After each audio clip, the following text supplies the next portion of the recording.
ongietorriak saio berri batera, gaur uztailak 2 asteazkena elkarrizketa bakarra izango dugu. Gaurkoan platoan, Xabi Barberrekin egongo gara Iruña Antitaurinotik datorrena. Urtero bezala uztailaren 7an Iruña Antitaurino taldeak Kalijira Antitaurinoa antolatzen du, eta honen inguruan hitz egitera dator. Baina, elkarrizketa honekin hasi baino lehen, goazen gure betiko edukia ikustera.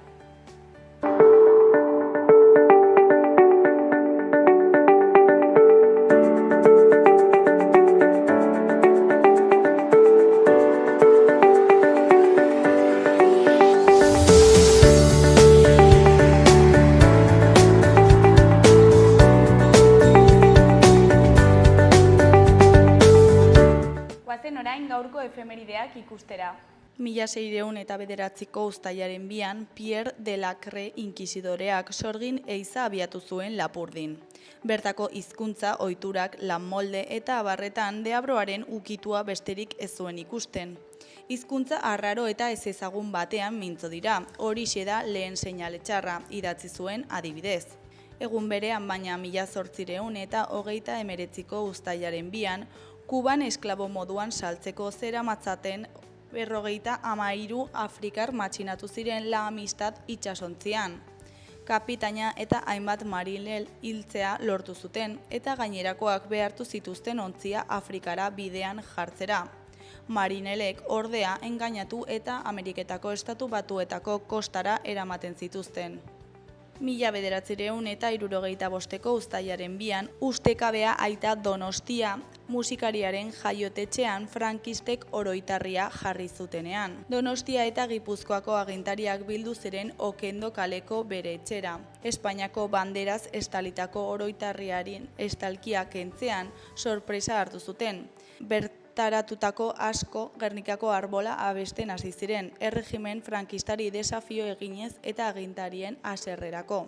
Eta bukatzeko 2014ko uztailaren 2an Israeldar kolono talde batek Mohamed Abu Khedeir bahitu zuen ekialdeko Jerusalemen. 16 urteko gaztea gorpua aurkitu zuten ordu batzuetara erreta. Bahitzaile sionistek auto batera bortxaz igo ondoren eta era basatian torturatu, gasolina edatera behartu eta su eman zioten.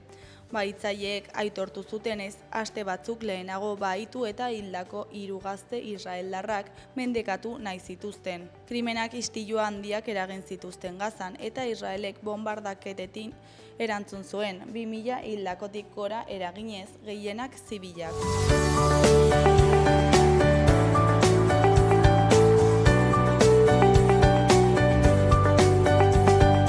Ikus dezagun gaurko egunkarien azalek zer dioten.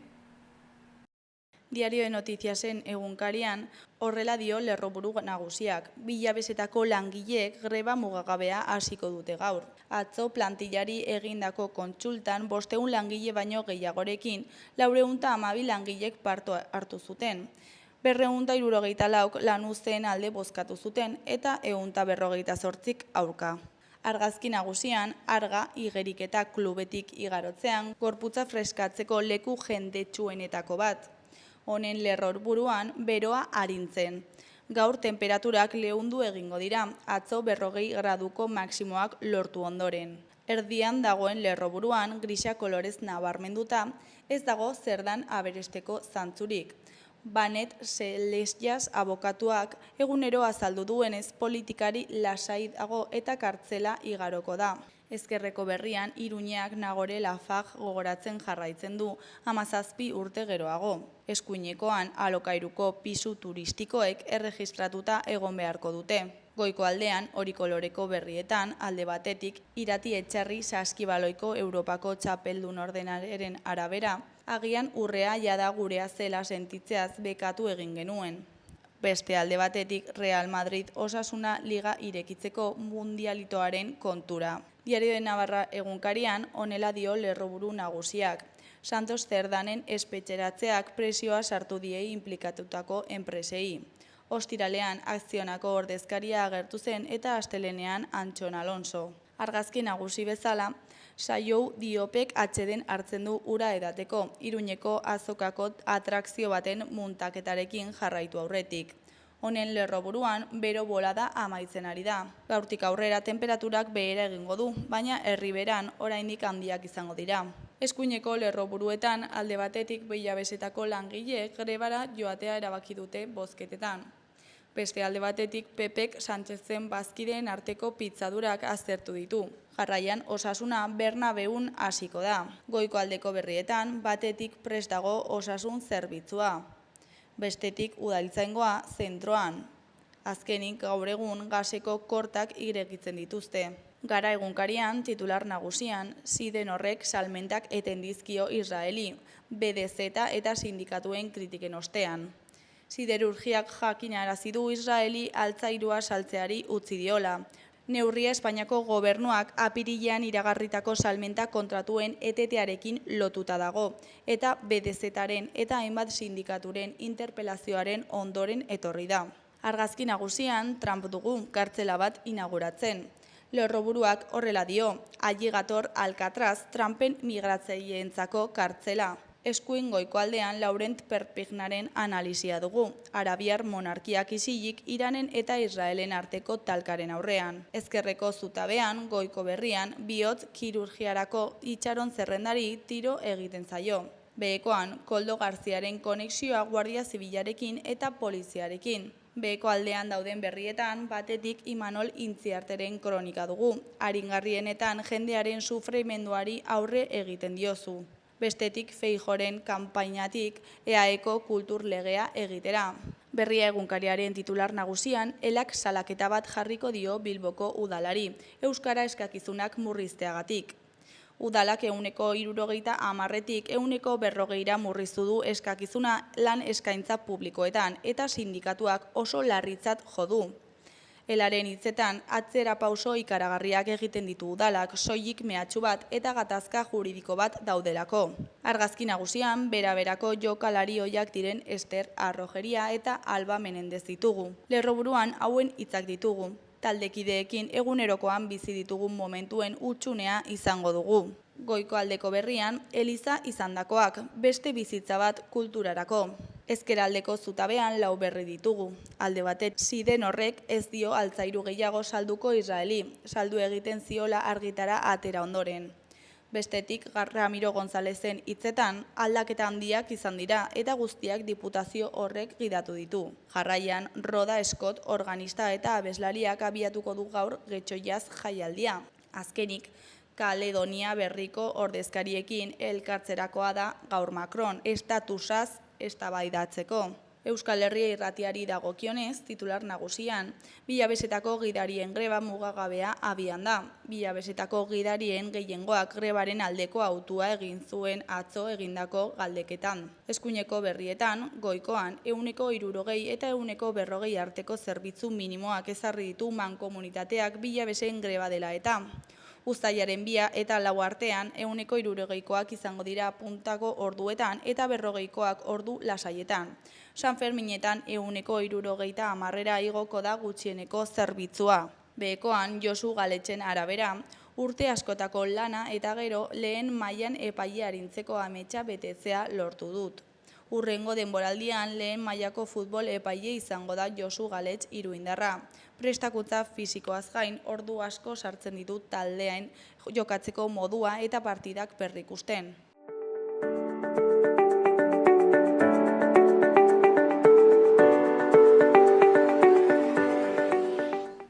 Gaurko eta biharko eguraldiaren iragarpena ikusiko dugu orain. Gaur asteazkena freskatzera egingo du. Hodeiak ugariak izango dira eta euri txikia egingo du iparraldean. Barnealdean temperatura maksimoak 10 gradu inguru jaitsiko dira eta kostaldetik gertu 5 eta 6 gradu, ala maksimoak 23-25 gradu artekoak izango dira. Araba eta Nafarroa hegoaldean 30 gradura iritsiko dira eta balio hori ere gaindi ditzakete. Ipar partean zerua estalita agertuko da ia egun osoan eta euri txikia egingo du tarteka. Zenbat eta hegoalderago orduak eta ostarte zabalakoak ikusiko dira, eta Araba eta Nafarroa hegoaldean giroa eguzkitsua izango da. Arratsaldetik aurrera ez da baztertzen zaparrada trumoitsuren bat egin dezakeenik, bereziki hegoaldean. Ostegunean zerua hodeiak eta urdinguneak tartekatuko dira, baina iparraldean goizean eta goizeko lehen orduetan euri pixka bat egin dezake oraindik. Temperatura maksimoak igotzen hasiko dira, 2-4 gradu inguru igoko dira eta era horretan 24-28 gradu artean ibiliko dira. Berriz ere hegoaldeko eskualdeetan neurtuko dira altuenak eta 30 graduak gaindituko dira. Goizaldean iparraldean hodei asko izango dira oraindik eta euri txikia egin dezake. Baina goizak aurrera egitearekin batera ostarteak gaienduz joango dira eta eguerdi eta arratsaldean giro eguzkitsuan nagusituko da denean. Arratsalde eta gauean bero hodeiak agertuko dira eta ez da baztertzen txokore batean ekaitzak jotzea, gehien bat hegoaldean.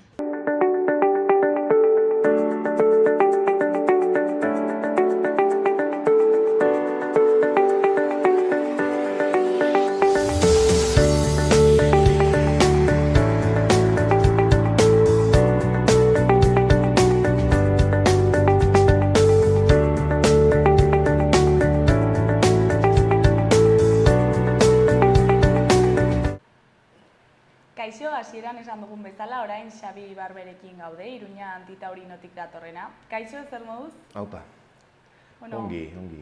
Urtero bezala San Ferminak datoz, eta uztailaren 7an egiten duzue urtero kale jira antitaurinoa, ezta? Bai. Eta, nola aurre ikusten dituzue aurtengo San Ferminak? Bueno, momentuz oso beroak. Espero dezagun hau jeistea pixka bat, zeren bero honekin. Baina, pues beti bezala, uste dut, gure eztabaida, ez dakit gizartean, ikuste dut, sartzen ari dela gehiago, ez? Urtetik urtera kalegira gero eta jendetsuagoak dira, eta ez dakit, mamitsuak ere bai, oso alaiak eta hori dena, hori San Ferminetan erraxa da, baina nabaritzen da giroa, gero eta jende gazte gehiago sartzen da, eta horrekin gustora, San Ferminak hortik aparte, ongi. Eta San Ferminak dira mundu aparte bat bezala, baina gainontzeko lekuetan nola dago tauramakiaren kontua? Bueno, ez dakit gehiegi aldatu den historioa, ez? Baina behera doa, uste dut. Momentu honetan ikuste dut esan daiteke lasai, ez bakarrik Euskal Herrian, Bilbo, Donostin, ezinezkoak izango ziren zezenketak diru publikori gabe, subentzio hori gabe, eta estatu mailan berdin. Izango dira hainbat salbuespen, behar bada, eta ez nago ziur, baina orokorrean diru publikoa behar da hau mantentzeko.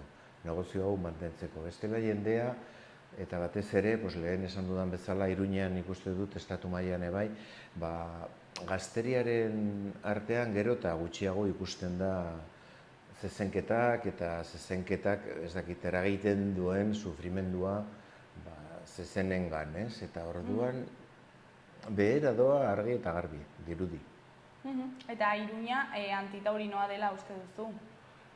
Orokorrean, bai, baina garbi dago, ez da nire iritzia, nire bizitza osoa nik ez dut entzun, ez ikusi zezenketa bat San Ferminetatik kanpo. Taurinoa bagina, mekak edo, miserikordiak edo ez dakit nork, antolatuko zituen, eta ez du egiten, zergatik, desastre izango zelako. Egiten dira San Ferminetan, beste historio bat delako, horretan sakondu dezakegu nahi baduzu, baina orokorrean hemen zezenketak ez dira ikusten. Urtean zehar ez, baina San Ferminetan bai, zergatik betetzen da plaza orduan San Ferminetan? Bueno, hori da ziurazki gure, orain gehien zabaldu nahi dugun mezua, eztabaida, solasaldia, berdin zait, ez? Plaza erdia betetzen da peña eta holako giroarekin. Normala da, hor duzu, hori, jaiaren ingrediente guztiak. Musika, jana, elgarrekin egotea, edaria, Hori egiten da San Ferminetan, hortik kanpo ere bai. Eta hori da desberdintasuna, betetzen da horrela. Eta gero, bueno, hori suertatzen da eguzkian, Peñan dauden tokian. Baina giroa zabaltzen da plaza osoari. Eta orduan da beste historio bat. Hori, ez dakit, soziologia ez egiteko, aski izango zen joatearekin plazara eta ikusi zenbat daude zezenketari begira eta zen olako epaiketak daude. Jendeak ez daki, jendeak. Gehienaik ez dakite zer den hori, zer den arte famatu hori edo histori hori daude, juerga dagoelako, merienda eta aurrera. Hor ez denak, baina gehiengo garbi bat, bai, eta hori da diferentzia. Hori, ez dakit, iraila batean, egingo bazen olako zezenketa, ez zen egongo. Eta orduan jenderik ez da ere. Izango zen porrot ekonomiko osoa, zeren hemen ez dago afizio hori. Eta justifikablea da juerga gainetik jartzea zezenketa horren aurkakotasuna baino?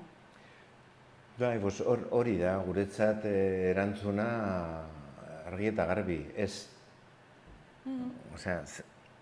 Ja urte hauetan zergatik egin gure diversioa beste, kasu honetan animaliak sufritzen duten bitartean. Zertarako, ez dugu behar. Egin dezagun egiten duguna, hortik kanpo edo gutxienez, plazan baldin badago, zezenketari gabe. Zertarako lagundu, zeren oso jende gutxik gozatzen du horrekin, gehienok ez, eta orduan zertarako. Ez du, gero eta zentzu gutxiago dauka sozialki. Lehen esan dizudan bezala, gure datuak esaten digute hori, ikusten. Behera doala, gero eta jende, gazteek gero eta gutxiago ulertzen edo konpartitzen dute hori, hemendik kanpo jendeak zer esanik ez, eta gero, kasu batzuetan, talde musikal batzuk, urteetan zehar, ukatu egin dute ona etortzea hori dagoelako San Ferminetan. Eta orduan nik uste dut hori, sentimendu hori zabaltzen ari dela pixkanaka, eta bada ordua, gainera badakigu nola divertitu eta nola ongi pasatu, hori sufrimendua eragin gabe, ez? Eta zein da Peñen erantzunkizuna honetan? Ze azkenean papel garrantzitsua daukate plazaren barruan San Ferminetan, ez? Claro, erantzunkizuna hitz potoloa da. Orduan, orekaren bat lortu beharko genuke. Jakin badakigu, ez dakit Peña guztietan, baino batzuengan bai, badagoela eztabaida eta ziur aski gero eta abono gutxiago hartzen dituzte kideek. Eta saltzen dute batzuk aparte, ez? Argi eta garbi dago, beste historioetan Peñek, normalean, Iruinen, izan dira buru gauzak aldatzeko. Historio honetan sartuko balira benetan, esan ez bale, egia da. Goazen hau aldatzera, zezenketak bukatuko lirateke, zuzenki. Bere erantzunkizuna da, nik ez nuke hori esango. Baina erangin handia izango lukete bere jarrerek eta hori dena, argi eta garbi baietz. Peñik gabe plazan ez zen izango dagoen normalean egoten den giroa. Eta orduan, akabo. Osea, Peinen Federazioak mahai gainean jarriko balu gaia, eta azkenean eztabaida ondoren erabakiko balute ez sartzea plazan, osea, zuk zer uste duzu gertatuko zela? Guk uste dugu argi eta garbi bukatuko liratekeela. Claro, zezenketek hemen Iruinen, antolatzailea da Meka Misericordia, historia, bueno, gustukoa edo ez, baina historio pribatua da, ez da historio publikoa eta bar. Hor ere, indirektoki sartzen da dirua. Zaren, plazan sartzen den musika subentzionatua dago diru publikoarekin. Hori dena bukatuko balitz hemen, ziurazki, jeitsiko edo desagertuko lirateke. Ez dakit urte batean, 2, 3, 4, baina, peini gabe eta diru publikori gabe, zezenketek ez dute etorkizuna ez Iruñan ere. Orduan, gure ustez, peinek banan orokorrean sartu beharko lirateke eztabaida horretan. Hori da gainera tendentzia orokorrean. Lehen esan dudan bezala, ez da bakarrik hemen, estatu mailan, beste tokietan ere bai, hori da tendentzia. Goazen sartzea eta goazen eztabaidatzea. Ze San Ferminak nahi ditugu geroan. Goazen eztabaidatzera. Posibleak dira San Ferminak sufrimendurik, animalien, zezenek sufrimendurik gabe, goazen hori egitea, eztabaida hori egitera. Gure ustez, argi eta garbi ez ez. San Ferminak zezenketak baino askoz ere gehiago dira. Eta batez ere berezitasuna, ni Iruñekoa naiz eta hemen bizi naiz, ella aspaldidanik. Zer du galdetzen didatek kanpoko lagunek eta zergatik dira informatuak, ez dakiz zer, badago propaganda, badago Hemingway, baina berezitasuna ikusten da, hemen bizi bazara, jaia denon artean egiten dugulako. Ez bakarrik Iruñen, Nafarroko hainbat herrietan ere bai. Baina konparatuta Sevillako feriekin, Valentziako faiekin, ez dakiz zer, esaten digute horko jendea justia, eske hemengo kalea da pasada bat. Eta hori da, eta kalea nork egiten du? Batez ere jendeak, badago musika ere bai, batzu kontratatuta, beste por libre, ez dakiz zer, baina hori da jaia. Behar dugu zezenketak giro horretan ke ba, deke? Beste honetan komentatu dut ere bai, ez? Hori duela ia 50 urte, suertatu zen San Fermin 8 famatu hori, ez? Poliziak German hil zuen, eta hainbat, istilok eta bar. Urrengo urtean, 1979an, 8an, hainbat peina, 4, uste dut, ez ziren plazan sartu. Geratu ziren eta peina, jende pilo batekin, bildu ginen Gaztelu plazan. Bizan zen, baina pollitagoa. Egiten genuen plazan egiten dena, baina askoz ere toki erosoagoan. Merienda, abestu, dantzatu, musikakin, eta bar. Zergatik hori ez edo, irudimena badugu, eta seguru, zati hori beteko zela, beste gauzekin. Edo juerga egin, baina beste gauza batekin hor plazan, naiz? Bai. Tokia egokia da, berez. Bai, oso erosoa juerga egiteko ez. Ez, baina justo erdigunean dagoen ikuskizuna ikusteko, bai... Alde horretatik bai, eta hori pentsa daiteke. Zer egin, ze pausuak eman, ez dakit. pentsa daiteke, bai plaza barruan, edo ez, kanpo, baina, bueno, pues hori, goazen eztabaida edo solasaldi hori egitera, zergatik ez, osea, hainbat gauzekin egin dugu eta egiten jarraitzen dugu. Ni kurioso egin zait, karo, egun hauetan izan da ez dakit nungo alardea, ez? Irungoa izan da, ez dakit, baina, bueno, berdin. Bueno, pues, badirudi urteak pasata eta kostata, baina badirudi alarde,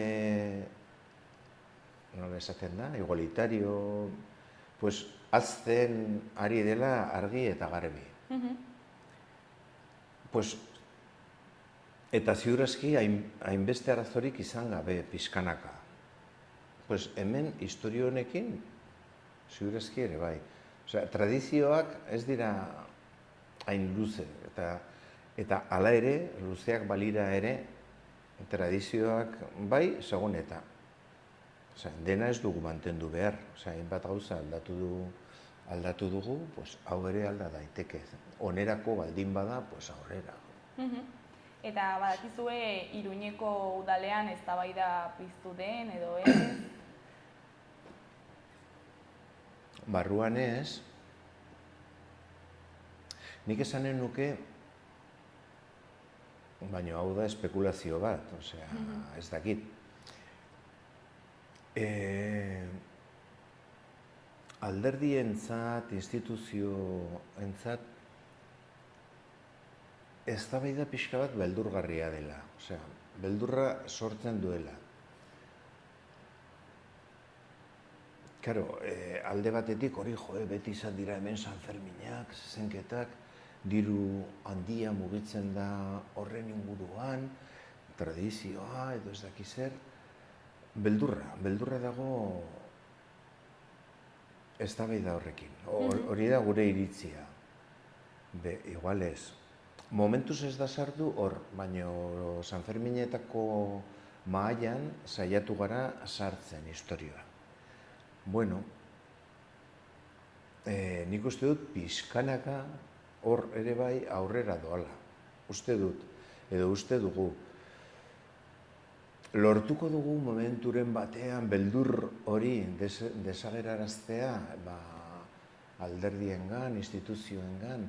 Nik uste dut baietz, baina hainbat gauza bezala batez ere motorra baldin badago kalea da. Kalea, osea, jendea da. Osea, kalean, kalegira, antitaurinoan edo hainbat eztabaidetan eta hori azten badoa eta ari da. Pixkanaka sartuko da ere, bai beste tokietan lasaiago. Ziurazki, udalean, Iruñeko udalean, denetariko iritziak izango dira, gizartean bezala, baina, eztabaida ez da hain errex, nik ulertzen dut, ez dut konpartitzen, zeren nik uste dut, hainbat eztabaida egiten ditugu eta jarraituko dugu eta beharrezkoak dira, hau ere bai, eta gainera, hobe, ez dakit nola esan, aldaketa klimatikoarekin.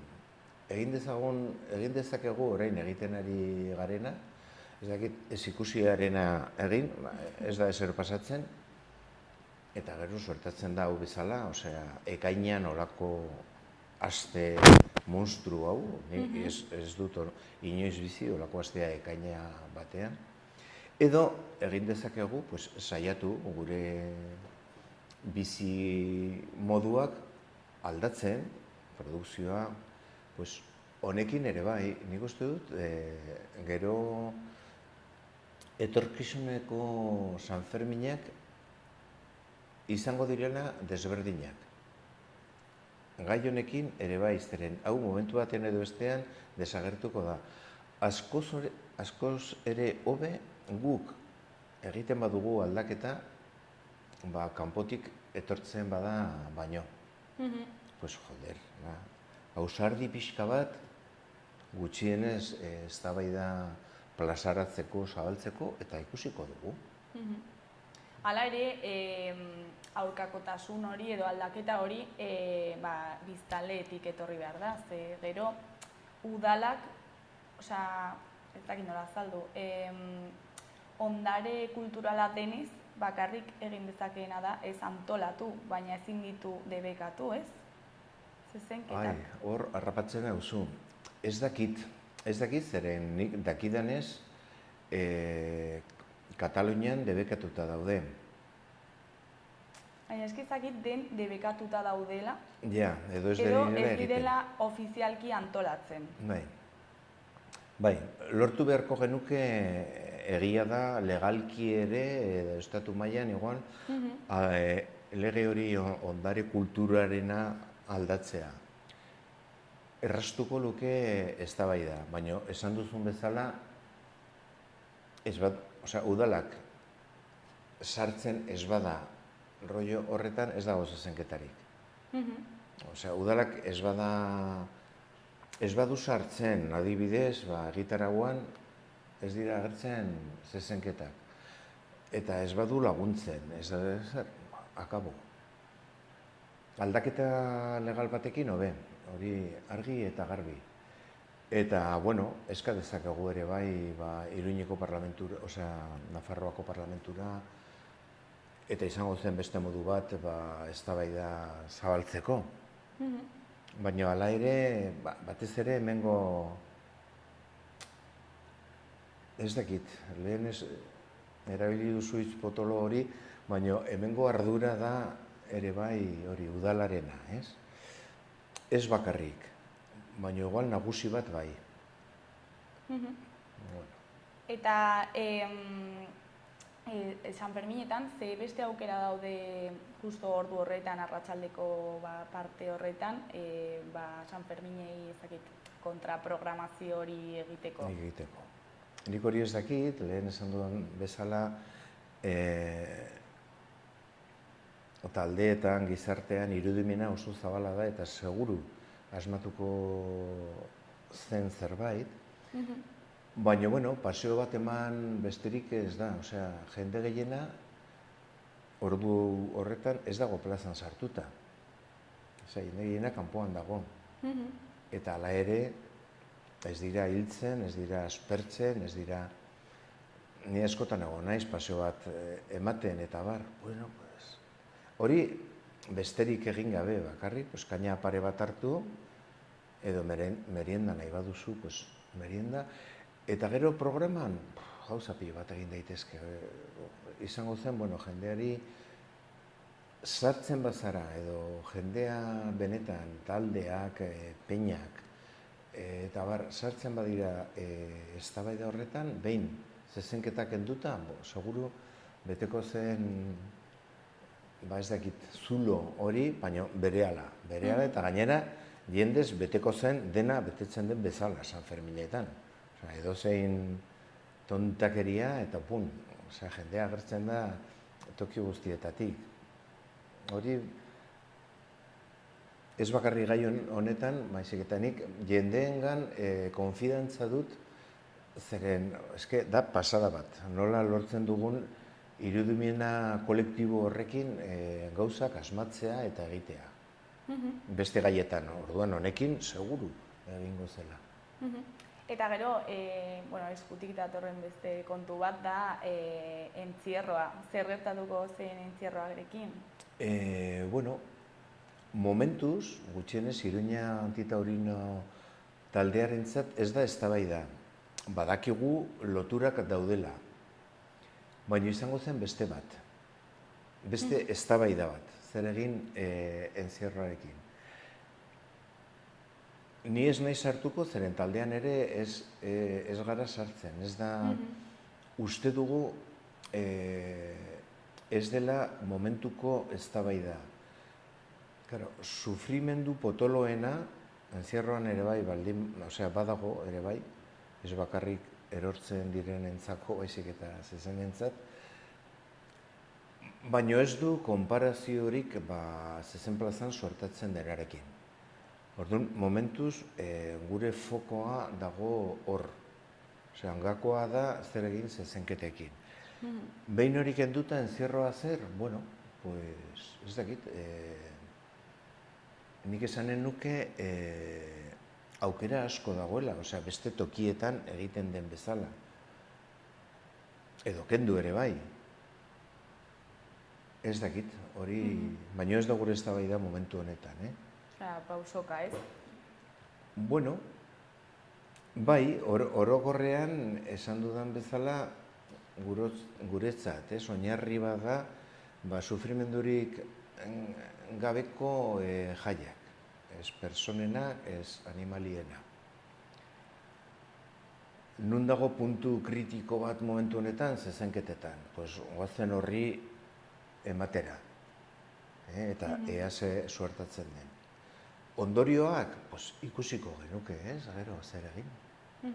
Eta epe laburrean ikusten duzu posible zezenketak bukatzea, San Ferminetan, esan nahi dut. Posible bai, eta gainera ez zen mundua eroriko. Osea, lehen esan dudana, ziurazki hainbat historia daude, diru pilo bat dago negozio horretan sartuta. Eta hori egia da. Baina posible da, bai. Askoz ere zailagoa ikusiko nuke adibidez musikari gabeko San Ferminak. Osea, ezin dut imaginatu, irudikatu, kalean eta txarangari gabe. Ostia, hor bai esango nizuke, ostia, San Ferminak kolokan, bakarrik, bueno, zezenketak, da, rato bat, mordoa handi batentzako ratoa, baina gehiengoak ez dago horretan, orduan. Nola ez? Ez ginateke hain famatu izango, ez dakit, niri iritziz hobe. Osea, San Ferminak beste pega bat baldin badute, eta hori aparte ez da taldearen iritzia baizik nerea, da masifikazioa. Osea, hainbat historioetan suertatzen den bezala turismoarekin, eta hainbat hirietan hemen ere bai, osea, da pasada bat. Osea, batzuetan ezin da ibili ere egin, orduan, jende gutxiago, igual jende gehiago etorriko zen, ez dakit, zezenketari gabe, baino bestela, masifikazioa lortuko bagenu, ez dakit pizka bat, geistea, hemengo jendeak irabaziko luke. Baize gainera, hemengo jende asko joaten da kanpora justo San Ferminetan, horregatik. Bai. Ni oso San Fermineroa izan naiz, gustatzen zait. Giroa eta bar, eta lagun arteko historioa dena da oso berezia. Baina nik uste dut, ez dudala pasatu asteburu bat ere, iruditzen zait, hain pasada.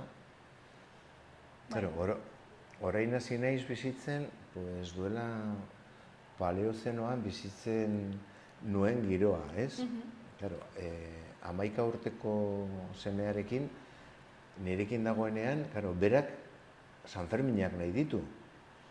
Eta orduan, hasi naiz berrezagutzen San Ferminetako goiza. Goiza eta oso polita da beste giro bat, gaueko giroarekin konparatuta, baina izugarri ederra ere bai. Eta sobran dagoena batzuetan eta toki batzuetan da jende pixka bat. Batzuetan egon naiz, orain ja erraldoiak hor kolokan ditu, ez? Baina egon naiz berrekin eta ostia, erraldoiak handiak dira. Baina jendetza batzuetan, jende gutxiago balego, hobe. Bai, hori beste eztabaida bat da. Bai. Eta pixkat kale jirara bueltatuta, zer egiten duzue kale jiran, noiz da, ze ordutan egiten duzue? Beti hasten gara hor udal plazan, eta zazpiko zazpian zazpitan. Zazpi, orduan hori, uztaiak zazpian, San Fermin egunean, arratsaldeko 7:00 hor hasten gara. Ez da azteko, ez? Hor da, bai, claro, egiten den giroa nik uste dut oso politea dela, osea, etortzen da iruindarrok txaranga elektriko erdi, ez dakit, bueno, pues, abesteko, dantzatzeko, eta horrekin ja egiten da giroa, gaiteroak ere bai, hor agertzen gara gu gure adarrekin, zezenak bizirik eta bar, eta hori lehen esan dizudana, ez gero eta jende gehiago, gero eta bronka gutxiago, hasieran ez bronkak baino, zergatik hau kentzen bada desenferminak akago eta bar, olako eztabaidak gero eta gutxiago, osea, aldrebes, gero eta jende gehiago etortzen zaigu zezen adarrak eskatuz jartzeko eta erabateko, zezenak bizirik ez dakiz zer, eta hori, beste inguruetan suertatzen ez dena, hemen bai suertatzen dela. Jende, gero eta gehiago, jende gaztea da sartzen dena historia honetan. Eta genero aldetik berdin, bai mutilak, bai neskak, baina kuadriletan sartzen dira eta egoten dira, eta hori, adarrak ere eskatzen digute, ados daude historia horrekin. Ez da bakarrik bada ere bai, musika dugula, eta orduan, Sanferminetan, edo edozein momentuan, musika baldin badago, alaia, bale, jendea biltzen da, baina ez da bakarrik biltzea.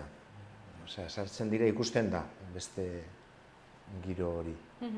Belaunaldi aldaketa ere nabari izan duzu, ez?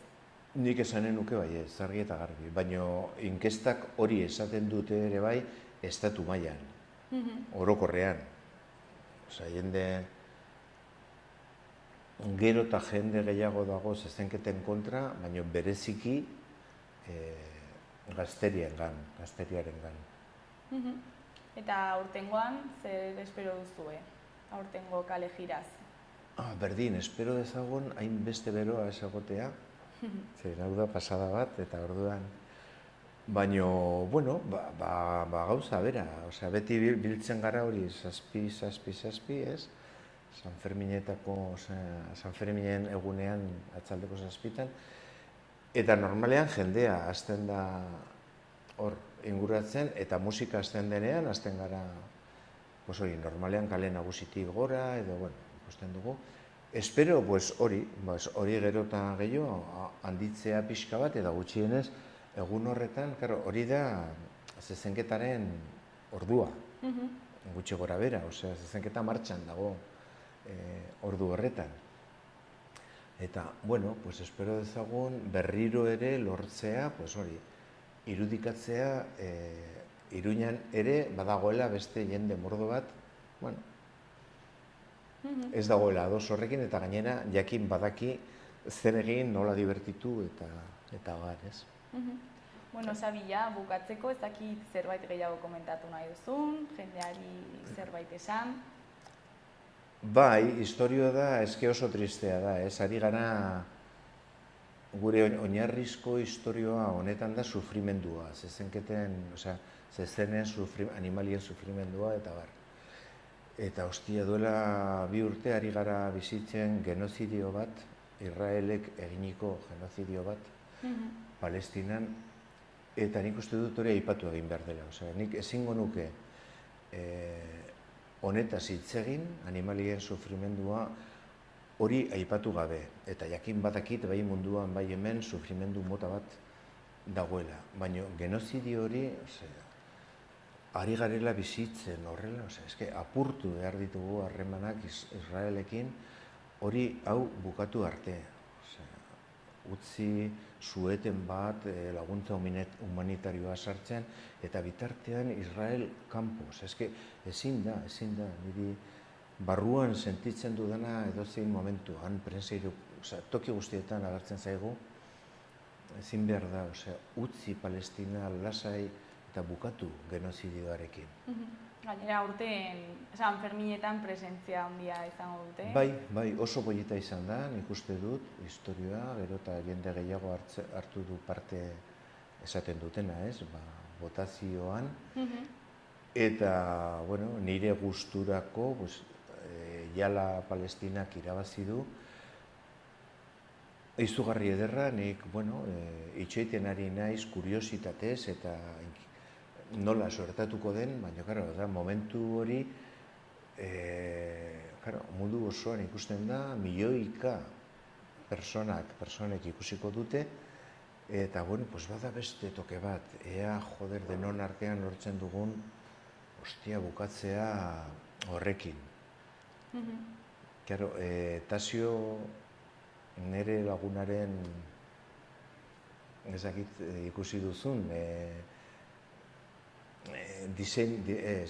marrazki horrekin lortu duena, nola nahasi du, zentzu onerako, olako gestoa, ez?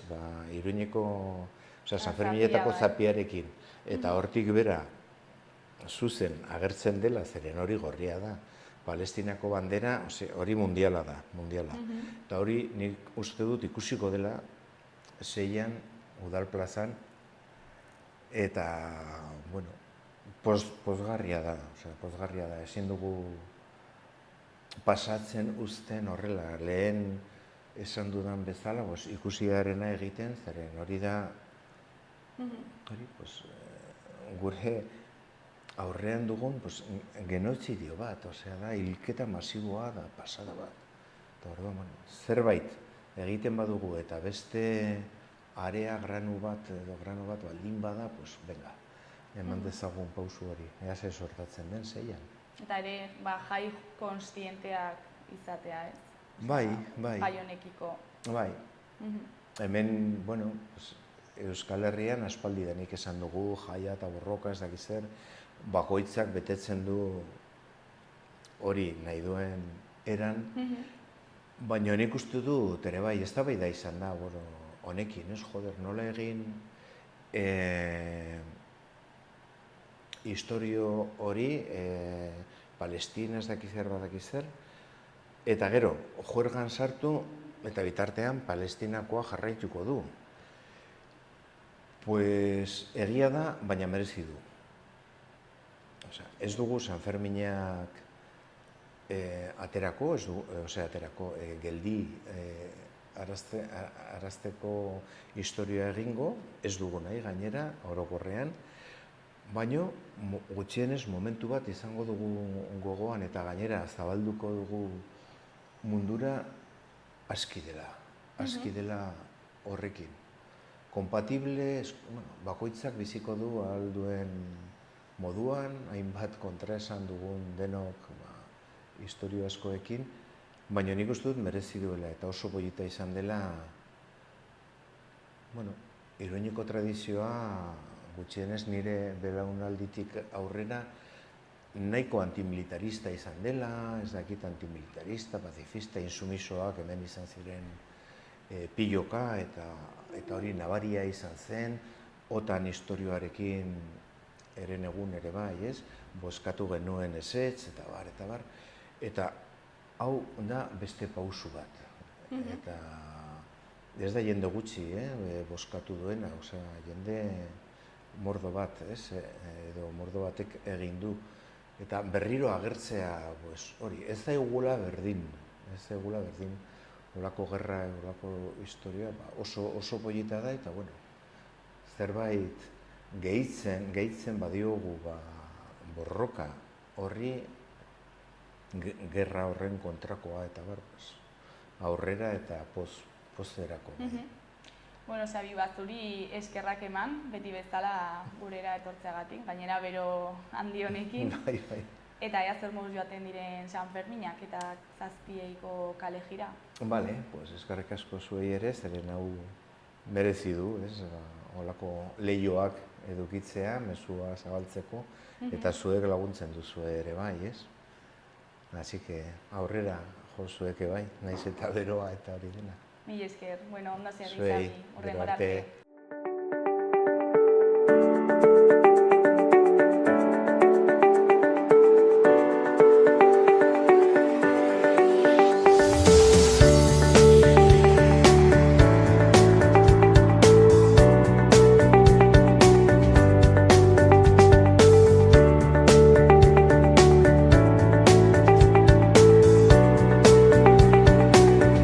Gaurkoz hau izan da dena, bihar itzuliko gara eduki eta elkarrizketa berriekin. Arratsalde ona pasa, agur!